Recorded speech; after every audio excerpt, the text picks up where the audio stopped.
welcome back to another episode of On to Michael. We have another great episode lined up. This is actually episode 15 of season 1, if you can believe that. But today's episode is presented by Bruiser Baits. Fish the best with Bruiser Baits. Baits made right here in the USA. Family owned and operated. Check them out at www.bruiserbaits.com. And Spear Point Performance Hooks. Feel the power, feel the energy of Spear Point Performance hooks with their patented V-grip technology. The fish jump, but they won't shake off. Check out V-grip technology with Spear Point Performance hooks. Go to www.spearpointhooks.com and make sure you get some Spear Point Performance hooks in your boat. But anyway, great show lined up. Joining us on the mic today is Bassmaster Elite Series Pro. Brandon Card is going to be joining us on the mic. So without further ado, let's jump right into today's show with Brandon Card. Here on the mic with Bassmaster Elite Series Angler, Brandon Card, man. What is going on, Brandon, and how are you doing today? Hey, man, I'm doing good. I appreciate you having me on. Just kind of tinkering with some tackle today, working on some reels, and just trying to get organized for the 2026 season. There you go, man.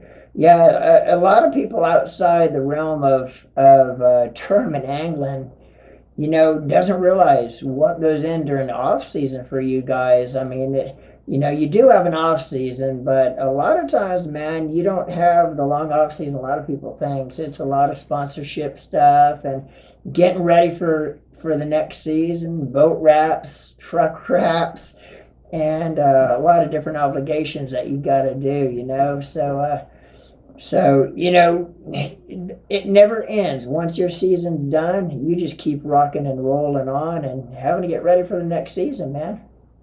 Yeah, exactly. And, this off season has been extra special. My wife gave birth to our second child, a little baby girl.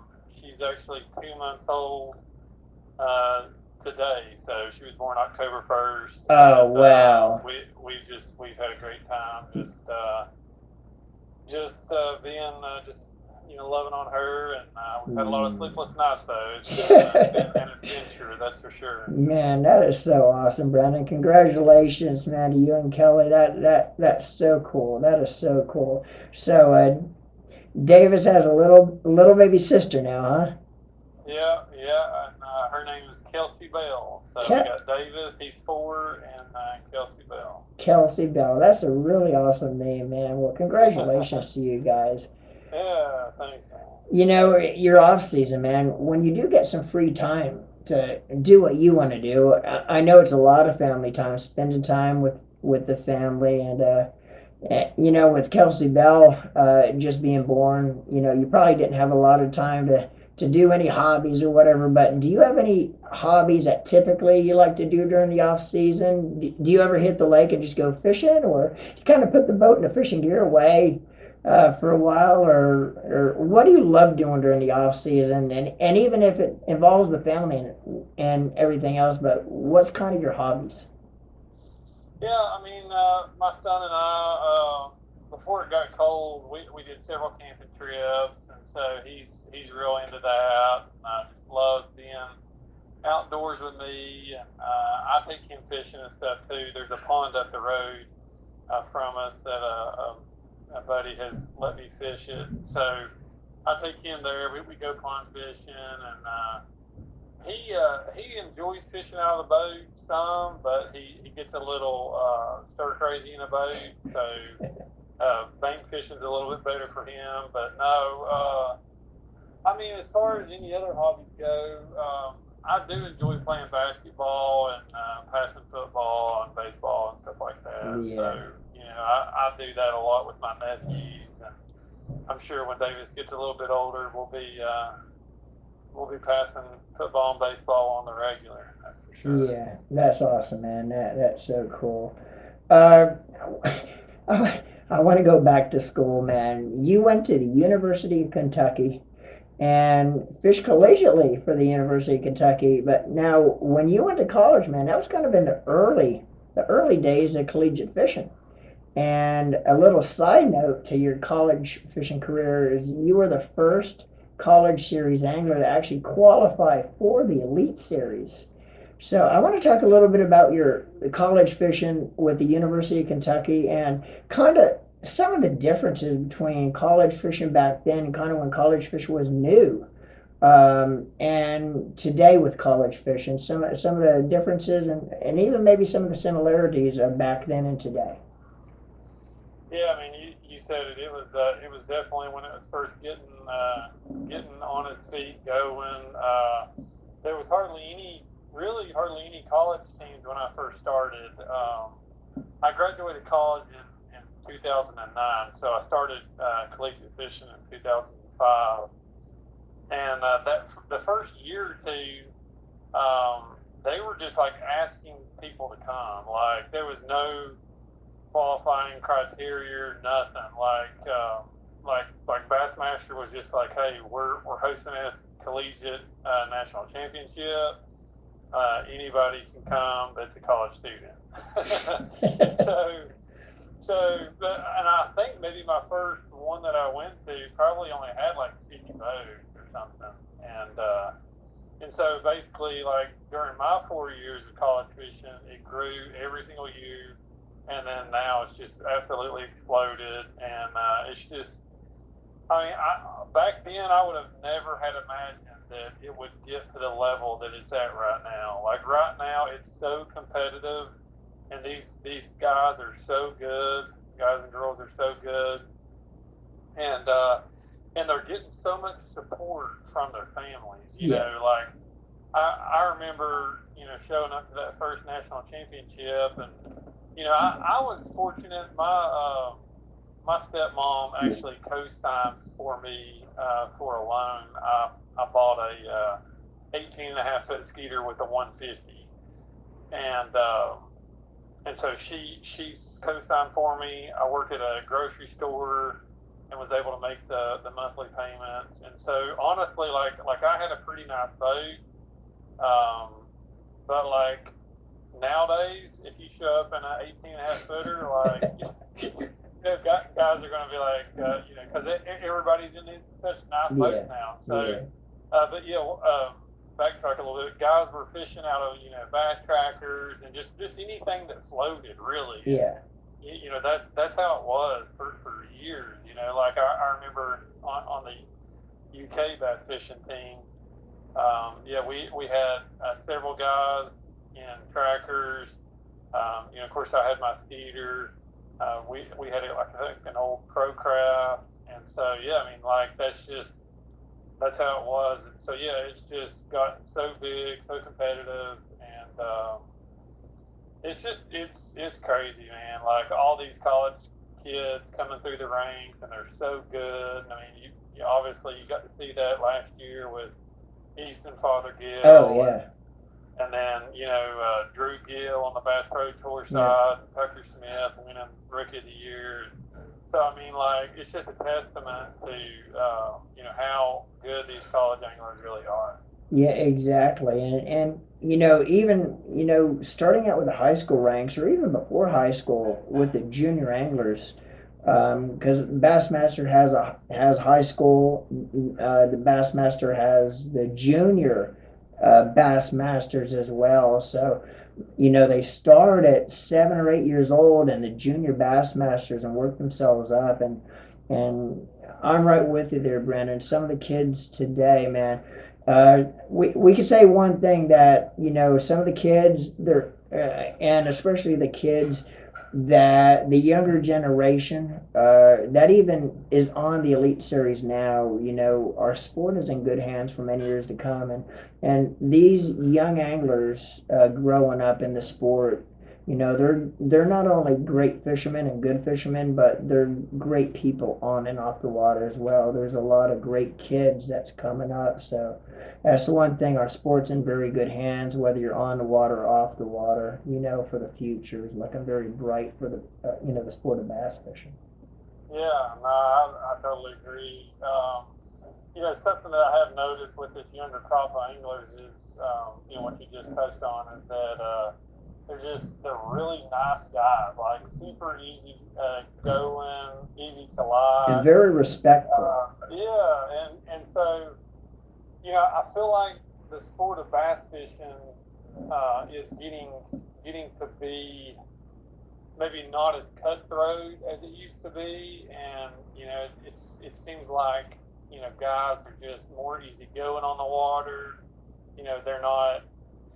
Like back when I first started, like if you got anywhere close to some of these veterans, like you're like, especially like, I'm sure you've heard the stories about Tommy Biffle and some of those other guys Yeah. that were very protective of their water, and which I like Tommy. He's just a funny dude, but yeah, I mean, like I feel like it's shifted, from where guys used to be very protective of water, and they're like trying to guard, like they're fishing in a creek, they don't want anybody to fish a creek with them, and so the younger crop of anglers, and I think it has to do a lot with just the sheer number of boats in these high school and college events. They're used to fishing around so many people that it doesn't bother them to fish around people. And so it's from that standpoint, that's one of the really good things that has happened. Is just they are just they're laid back, easy going, and just fun to fish around them. Yeah, that is a fact there. Um, let's kind of move forward to your rookie year on the Elite Series. Now in 2012, you won Rookie of the Year. Let's talk about that year a little bit. And when you finally made the Elite Series, of course, a childhood dream, to be on that stage at that level, big dreams, big stage, big fish. What was your rookie year like? And when you finally made it to the big stage on the Elite Series, your first event you fished, what was the emotions? And was it when you hit the water, idling around on day one of your first tournament ever on the Elite Series? And I hate to throw the term around for rookies being starstruck, seeing a lot of guys that you've watched on TV for years. Because back when you started fishing, with the Elite Series, like today, there's a lot of younger anglers on the Elite Series. Well, back then, a lot of the guys, half the field was made up of veterans, older generation anglers with a lot less younger guys. So were you a little starstruck? And I know you had to drop that really quick once the tournament started and just go to work, but was it one of them things where you were a little starstruck seeing a lot of these guys that you probably grew up watching, and maybe some of them you idolized as a kid? Yeah, no, I mean, I grew up just being a fan of the sport. I mean, I'm still a fan of the sport. I love watching fishing, and yeah, so I mean, you said it. I mean, when I came on in 2012, like most of my childhood heroes were still competing on the Elite Series, and it was definitely humbling just being able to walk into the room there. That first event was at the St. Johns River, and they always have a pre-season meeting before the tournament starts.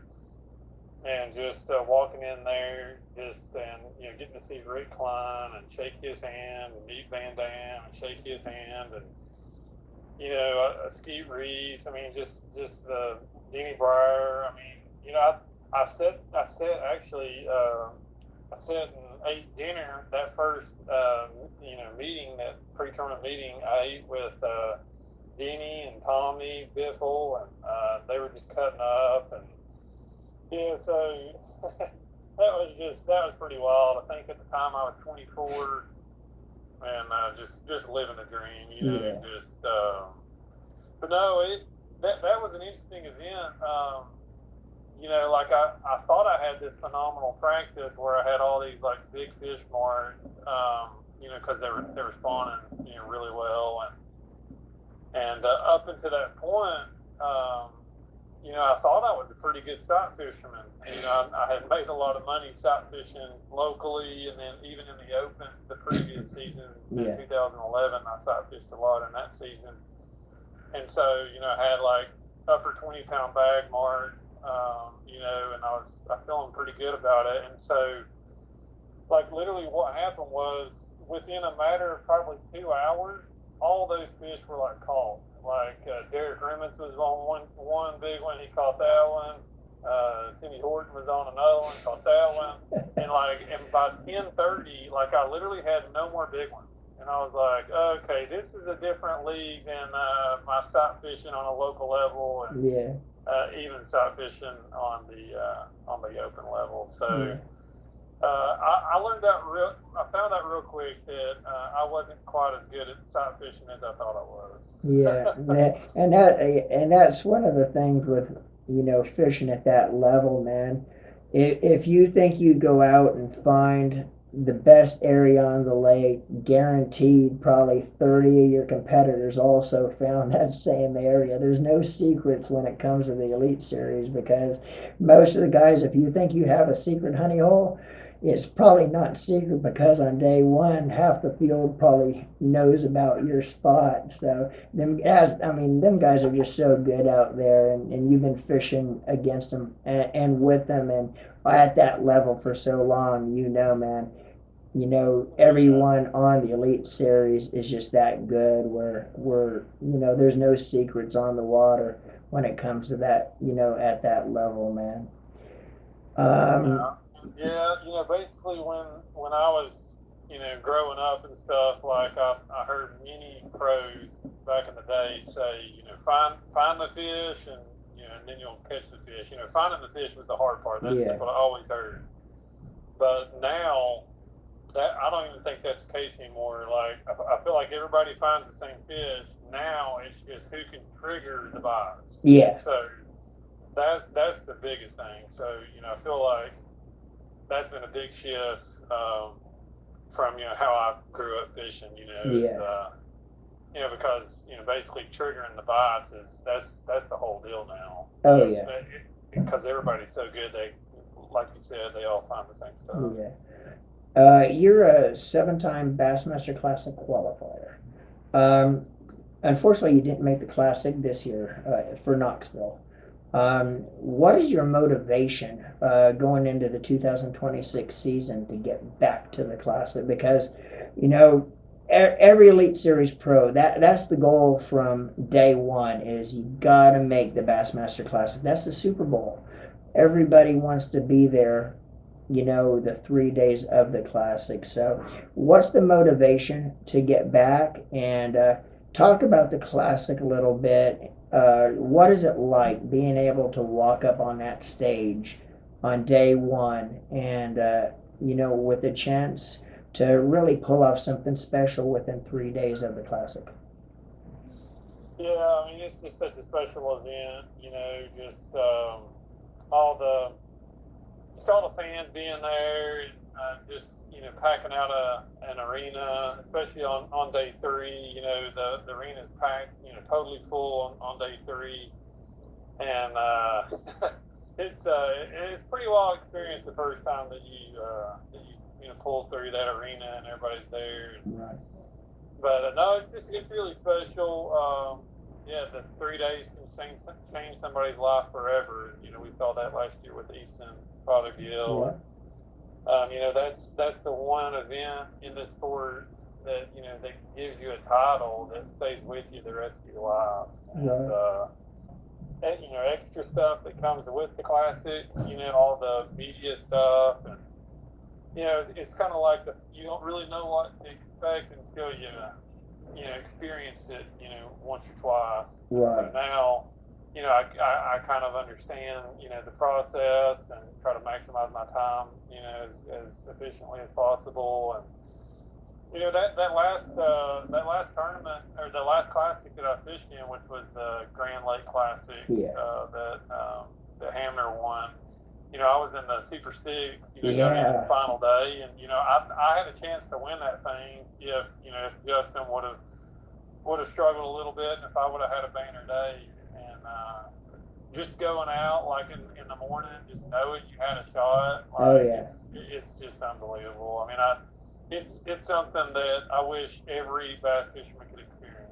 Yeah, yeah, we were there at that lake. We're done media, and we actually interviewed you on media day for that classic, and to be able to Yeah. be in the arena. I was actually filming during the weigh-in and on day three Uh, to watch Hamner pull that off, and the tears just rolling out of his eye, him looking up at his family up there in the crowd before they were ushered down to join him on stage, man. That when someone wins the classic like that and just the emotions pouring out of them, you could just see what that one tournament means to an angler to be able to call themselves a Bassmaster Classic champion. yeah, yeah. No, I mean it really changes your life. And yeah, I mean Justin's a really good dude. I'm super happy for him. And yeah, I mean he even said it. He had kind of a rough go with Yeah. landing sponsorship support. He was yeah, I think he had a lawn company. Yeah. Just trying to make ends meet, and that was super cool that he was able to win that one and kind of solidify himself Yeah. and get to the point in his life where he could just focus on fishing Yeah. because trying to balance two careers is Yeah. like that's a tough go. Yeah. All right, the 2026 Elite Series schedule. Once it was released for this coming year, what was the first thing that caught your eye on the new schedule? And talk a little bit about when you seen it. What's your favorite lake that you're going to be hitting this year on tour? Yeah, I mean, I definitely just the first glance was it was just a very diverse schedule, which I really appreciate that. I feel like 2 years ago when we started in Texas and we kind of went north, that was a jighead minnow season. Like it just pretty much every event you could just do super well with the jighead minnow. Last season we saw the diversity, and and then the 2026 season we're going to have a lot of diversity again. So Yeah. I'm super pumped about that. I really like a lot of the shallow fisheries that we have scheduled.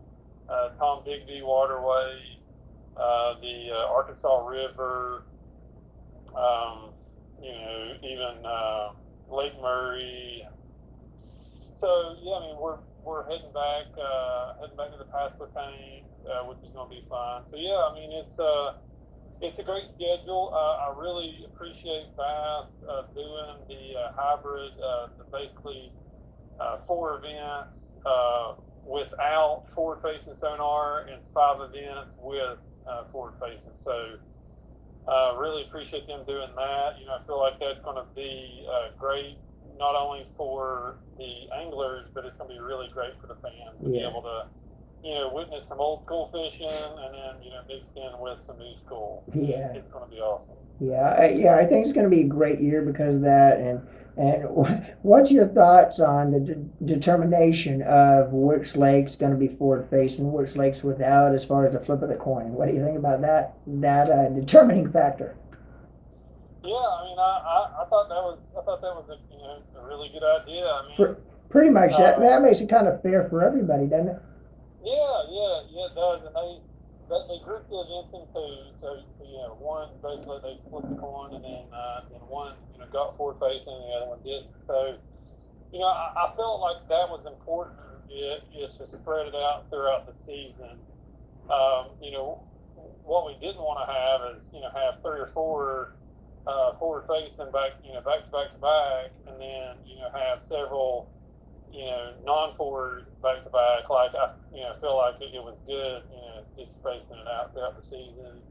What I would like to see, which they haven't really addressed this yet, hopefully they will soon, is the Bassmaster Classic. Obviously the rules have been set for the 2026 Bassmaster Classic, but the rules haven't came out for the 2027 Classic. So hopefully they're going to do something to address the forward-facing issue in the Classic. What I think would be fair is to do every other year. Yeah. So since 2026 has forward-facing, I would like to see the 2027 Classic without. Right. That's only fair since our schedule is half and half. So Yeah. hopefully we'll see see some sort of press release about that soon, and I feel like that would be one more great thing that they could do. Now whether they decide to do that or not, Yeah.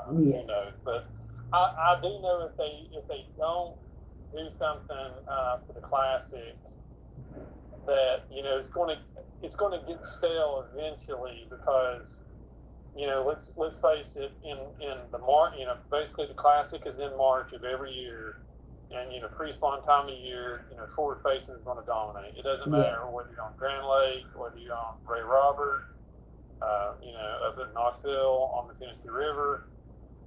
So from a fan standpoint, it's going to be a lot of the same things every single year. So they're going to have to do something to address that, just to kind of keep it different and kind of spice things up for the fans. Yeah. Now, you actually once considered Norris Lake as your home body of water. Do you still consider Norris Lake as your home body of water? And if so, do you get a chance to fish Norris Lake that much anymore? So yeah, North is where I grew up and where I learned how to fish. So from that standpoint, it's my home lake. I mean, that's literally as a little. I mean, heck, there's pictures of me in diapers. I was probably like a year and a half, 2 years old, fishing on North with my dad, my brother, and my mom. So that's where I cut my teeth. Just lots of awesome childhood memories on North Lake. But then I moved away in college, and we actually lived in East Tennessee. After I got married to Kelly, we lived in East Tennessee for 5 years, and then we moved over here to North Carolina, Right. and we've been over here for about 5 years. So currently, High Rock Lake is technically my home lake here in Right. North Carolina, but yeah, North Lake is always home. Definitely. Yeah. Yeah, I have a little bit of a love-hate relationship with Norris Lake. I actually fished Norris Lake once, and it was actually the one of the last FOW events that I fished back in, I think, 2016. And and I think we talked a little bit off camera. You actually fished that event as well. I think James Watson that actually ended up winning that event. But I had one small fish. I mean, barely measured on day one. I was like almost last place, man. I laid there in my hotel room about midnight trying to think, what could I have done different? What did I do wrong, man, to really suck it up that bad? And I had a little brainstorm. I called Walmart like midnight to see what time they opened in the morning. And they actually were open 24 hours. So I swung by on my way there. And typically, I love throwing a spook, Brendan. I don't go anywhere without a spook in a boat. And I always have one. Most of the cases, I always have one tied on. I picked up a couple spooks. I did not have one to start that event off. And make a long story short, day two, I ended up having a limit. I hit every point that didn't have a boat on all the way down, throwing nothing but the spook. I did not put the spook down all day, and I ended up missing the day three cut by like ounces. And I think back on that, I'm like, man, what could have happened if I only had, figured it out a little bit quicker, maybe on day one. But it was a fun event. Like I say, I joke around a lot with a love-hate relationship with Norris Lake, but I love the lake that the one time I was there, and it was a fun event other than day one. But Yeah. North is a beautiful lake, just super clear water. It's got all three species, and it was a fun lake to grow up on. And yeah, that event I fished, and I had the wrong game plan. Obviously James Watson won it yeah, with the whopper flopper and a buzzbait, fishing for largemouth. And I just really overcomplicated it. I thought that you were going to have to catch smallmouth to win that event. I really overestimated the amount of weight that it was going to take to win that. yeah, So I'm in the same boat as you. I would love a do over of that event, and I would have just went largemouth hunting all week, and would have done a lot better. But yeah, like fishing anywhere in October in East Tennessee with clear water can be pretty dang tough, and that's kind of what we experienced that week. Pretty challenging fishing. Now, there's a rumor out that the neighbors are jealous of your lawn, man. You actually have a major in landscape architecture, and you actually own your own landscaping business. Now, do you still own your, I think the last time we talked, you said you still own a business, but you have a family member or a brother or somebody that's close to you running the business now? Yeah, so I majored in landscape architecture right out of college. I graduated in 2009, started Planet Green Landscapes there in Knoxville, and ran it for several years. And then, I qualified for the Elite Series in the fall of 2011. So essentially, I guess I ran the company for like 2.5 years, and then I had to get ready to, fish the Elite Series in 2012. So it just kind of worked out to where my brother moved back home the same time that I was getting ready to leave to go, fish full time. And so he came back, he took it over, and he's been running it ever since. And he's done great with it, been very successful. And I'm proud of him for taking a small landscape company that I ran for several years, and he's grown at leaps and bounds, and they're doing really well. And then my dad's actually working for him now, so it's pretty neat just how that landscape company has just been in the family, and it was great for me, and then him, and then now my dad's working too, so it's awesome. That's awesome, man. Brandon, what is your social media platforms, in case anybody that does not follow you already, they could look you up and follow you on social media?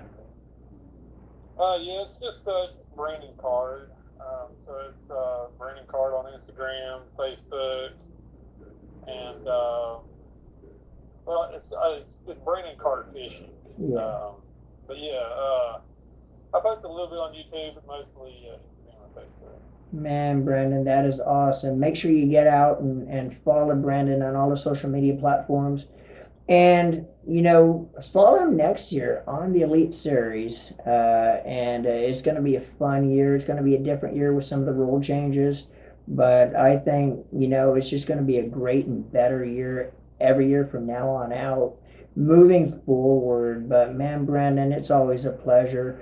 And tell Kelly and Davis and your new little girl, man, thanks for sharing you with me for an hour, dude. It's always fun being able to kick back and just talk fishing with you, dude. Yeah, Norman, I appreciate it, and I'm glad you're doing well. And I'm sure I'll probably see you in the Classic. Yeah, it's a bummer I'm not fishing in it this year, but I'll be hanging out with the fans there in the Suzuki booth. So it's going to be a great year. I'm looking to have a little comeback season, and just looking forward to it. But appreciate your time, and we'll talk to you soon. Yes, sir. Thank you so much, man, and always a pleasure. And definitely see you in Knoxville. Unfortunately, won't be where you want to be seen, but I'll definitely see you there, Brendan. Thank you so much, buddy. All right, buddy. Thanks. See you. Thanks for watching this week's episode of On the Mic with Brandon Card. Make sure to subscribe to our YouTube channel and follow us on Facebook, TikTok, and Instagram at Norman Lee Fishing. This has been an NLF production.